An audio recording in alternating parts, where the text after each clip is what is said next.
several times in each chapter, we see how helpless Krishna is. We find weakness lording over strength exactly because it is weak. Srimad Bhagavad Gita is an epic struggle, and Krishna is the struggler. It all tugs at your heartstrings. It's actually a song, as much of melancholy as of wisdom. That's the reason I love the Gita.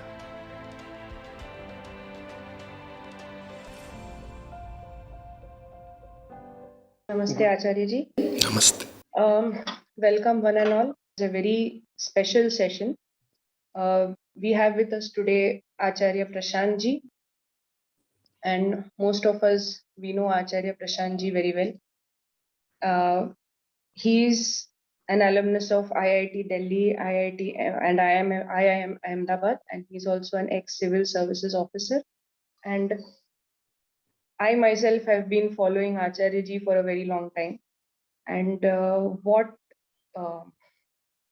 attracted me more towards his talks was his pure logic. Rather, that lecture, the first lecture which I heard, in which he said, how will you recognize God if he comes in front of you? If you have no experience of God, then how will you recognize even if he is right in front of you? So that was the defining moment, I can say. From that time, I started listening to his lectures, and I find them very enlightening. And I'm sure all of us will be enlightened further today by Acharya ji. So for some time, he will enlighten us, and after that, there will be a question and answer session. So I request Acharya ji to please start the session. Thank you for the kind introduction.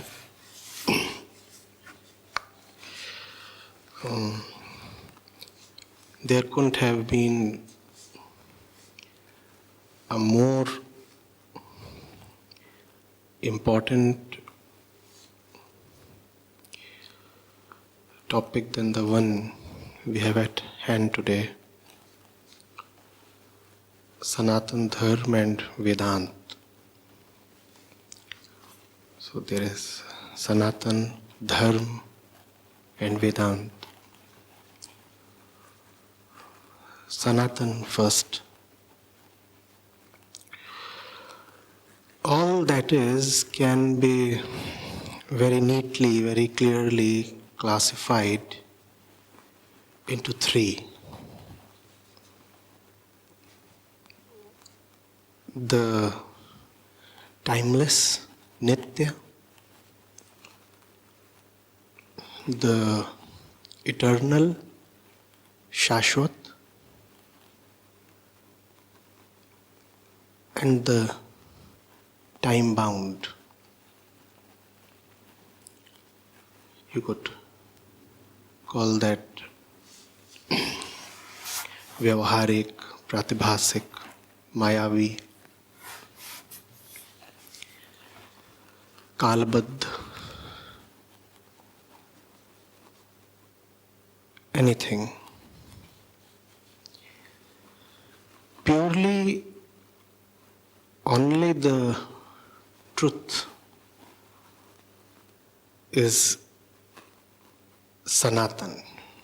Sanatan refers to the timeless, that which is beyond time, not even that which does not change in the course of time, but beyond time. Only the truth really is Sanatan. And what is the truth? As we said, that which is beyond time. How do we know what is beyond time? We first need to know what is within time. All that the mind can think of, conceptualize, imagine, speak of, is within the realm of time. So the Sanatan is really beyond the mind's reach. It is beyond the capacity of the words to describe. That is Sanatan. Now, why is that Sanatan topical, meaningful, significant at all? Because as we are, as the mind is, it is constantly in need of, in search of something that is beyond itself. Anything in the world, in the grasp of mind, simply fails to quench the mind, bring it to rest, bring it to contentment. We said mind is constantly in a flux. The mind is constantly seeking, searching. So that is Shashwat. That is eternal. That brings us to the second part of the classification. The first part was the truth alone is Nitya and Sanatan. The second is throughout the flow of time, there is a certain thing that is constant. This constancy is the fundamental human tendency. It is the fundamental vritti that we have. So, in a loose way, we could even say that the existence itself is Sanatan, but that would not be very correct. Only the truth is Sanatan. And then there is the content of mind, which is all time bound. It rises one moment, it falls the next moment. Now these three exist. We experience mostly that which is time bound. Attractions, repulsions, desires, likes, dislikes, happiness, sorrow, attainment, loss. We live in all that. All that is time bound. Most people fail to see beyond things that are a product of time. We are so enamored by them, so captivated by them, so absorbed, so obsessed in our daily events that it becomes very difficult to look beyond them. So the first thing, if one wants peace, which is the objective of Dharma, is to see what is constant. And what is constant? Our restlessness is constant. Our search is constant. And what are we searching for? We are searching for something that is beyond us. So what then is Sanatan Dharma? Dharma asks what to do, how to live.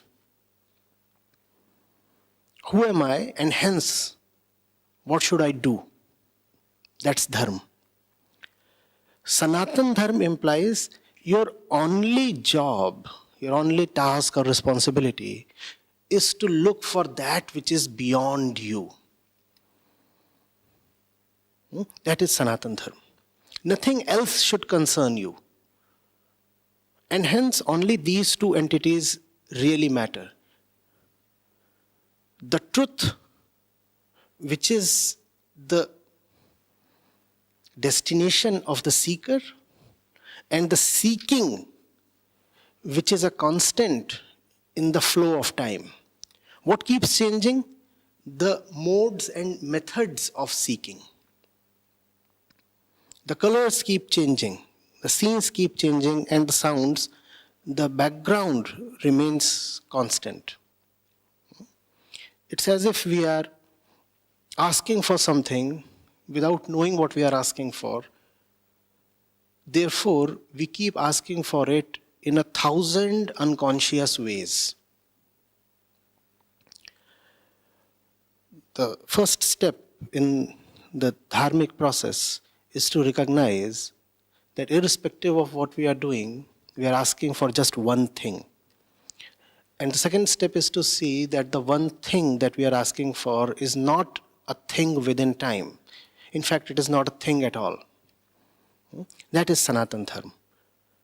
To understand that irrespective of the period of time we are living in, the mind has remained the same. Its fundamental tendency is unaltered, and its fundamental tendency is to seek liberation from itself. That is a constant. 50,000 years back, 5,000 years back, 500 years back, today, and 500 years into the future, the human tendency, the fundamental I tendency, the fundamental ego, the mother ego tendency, would always be asking for contentment and fullness, a closure and ending, a final rest. A final rest in the Sanatan. So that is Sanatan Dharma. Doing only that which will take you beyond yourself, beyond time, beyond your dissatisfaction, discontentment, restlessness. That is Sanatan Dharma. Therefore, what cannot be Sanatan Dharma? Anything that asks you to take a piece of time-bound concept as the truth cannot be Sanatan. Anything, for example, any religion that starts with saying that you have to believe in such and such things if you want to be called a good follower of this religion, that cannot be Sanatan. Because beliefs are all within the mind. And that which is Nitya, Sanatan, is beyond mind. Within the mind there is obviously so much, an entire universe. But that's of no point. Because all that is within the mind, we have seen how it fails to satisfy the mind. So if we come up with a belief and say that this belief is the truth, and you believe in it, and you say that I surrender to it unconditionally, then that kind of a thing just cannot be Sanatan. Similarly, if one is simply following traditions in the name of Dharma, that cannot be Sanatan.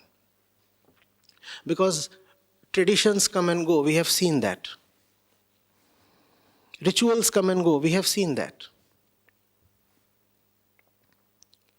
That is what separates Sanatan Dharma from so many other so-called religious streams.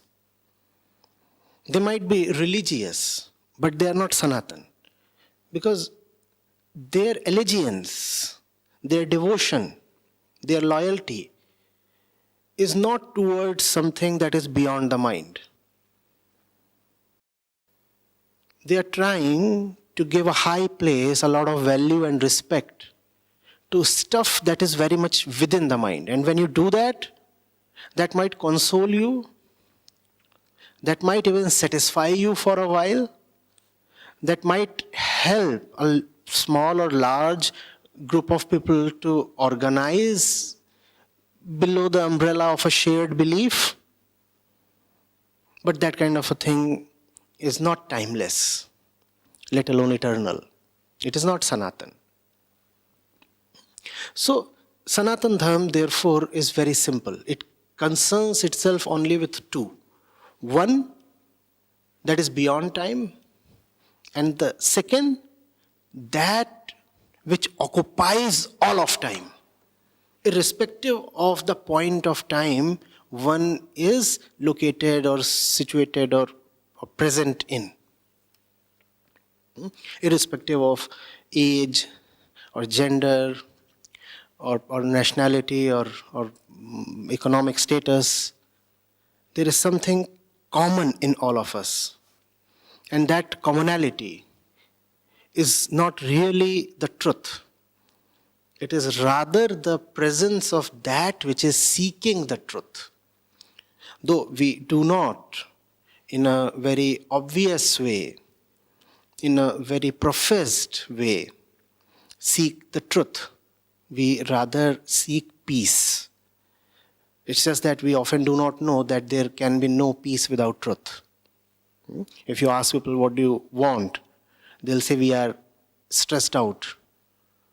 We need some relaxation. We want peace. Hardly anybody wants the truth. Though the fact is that you cannot have real peace without truth. Peace that is not founded on truth proves to be very harmful. So that is Sanatan Dharma. To constantly move towards that which will take you beyond yourself, because within yourself there is no peace. That is Sanatan Dharma. Now, how is Sanatan Dharma related to Vedanta?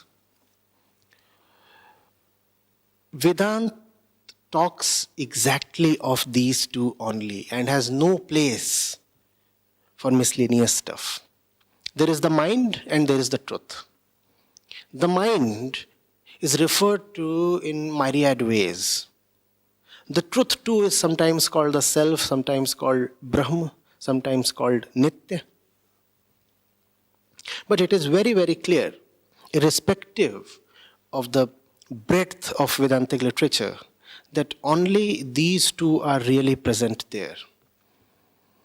Vedanta does not concern itself with community or identities of various kinds or rituals or practices, which is very interesting because the Vedic corpus starts with Anushtan.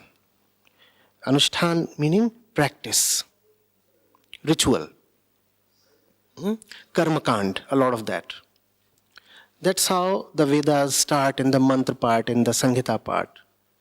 And then as they journey through, the Brahmans, the Aranyaks, and finally the Upanishads are reached, what you find is a total absence of prescribed action.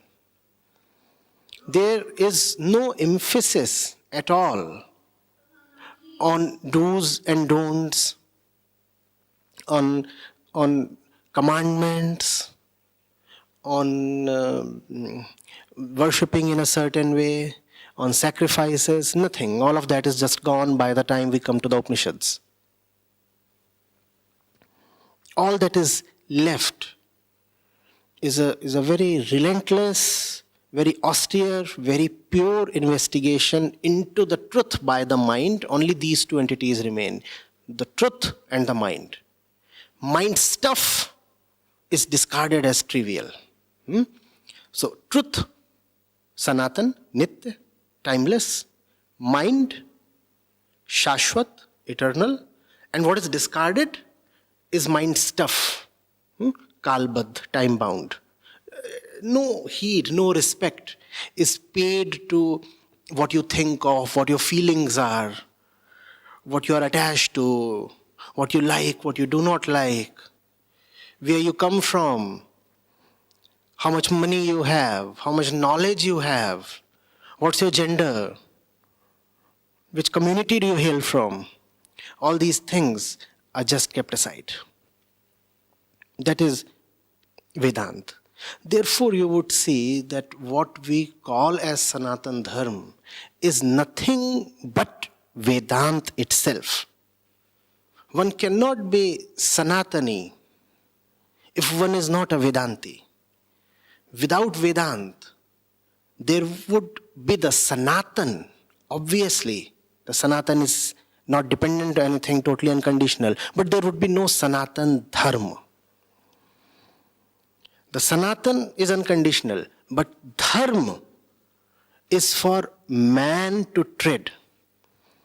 And Vedanta suggests the Dharma that would carry man to Sanatan. So Sanatan Dharma is de facto Vedanta itself. Vedanta, the summit of the Vedic literature. Vedanta, the very essence, the juice, the nectar of the Vedas. That is Sanatan Dharma. I repeat, even as we talk on what Sanatan Dharma is, it is extremely important to realize, negate, and reject what Sanatan Dharma is not. Because unfortunately, in the Hindu fold, there is a lot going on in the name of Sanatan Dharma. As someone who respects the Vedas, as someone who is absolutely in love with Vedant, I clarify here that Vedant does not concern itself with what we believe in. Culture or civilization or ways of thinking or ways of life or this or that, Vedanta absolutely dismisses them. It says only that is to be accepted or retained which helps you move into the truth. All else is just a burden on the already fatigued mind. So please drop it. So that is Vedanta, pure and simple Sanatan Dharma.